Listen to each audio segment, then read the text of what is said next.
more, let's bring in retired Major General David Fraser, CTV military analyst and former commander of NATO forces in southern Afghanistan.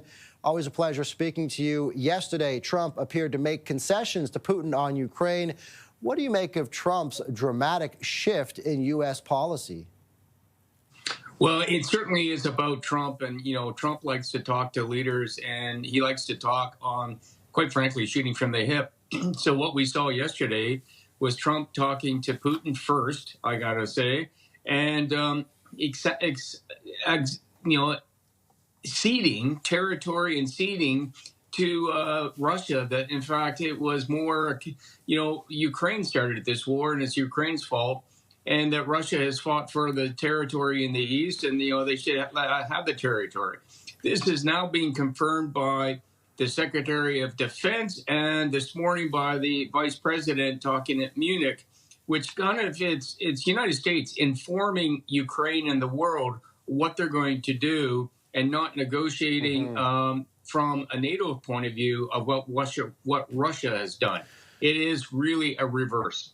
So at this point, is NATO membership off the table? What do you make of anything that could come out of J.D. Vance meeting with Zelensky? Well, first of all, I think, Ukraine always wanted NATO membership, but even NATO was pushing back on saying, no, not so fast.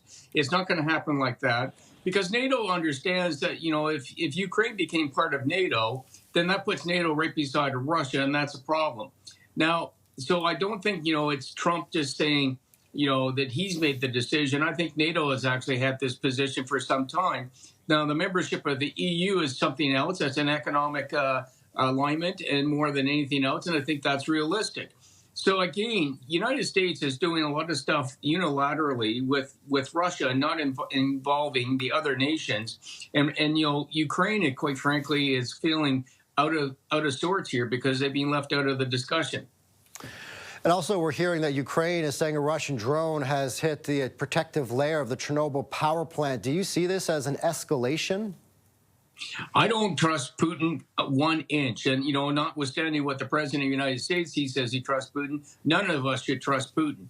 Putin is actually probably playing the United States and playing Trump because, well, Putin's going to try to justify the war and get back into the G7, G8. At the same time, he's not going to stop his operations against Ukraine. He's going to carry on a war against Ukraine.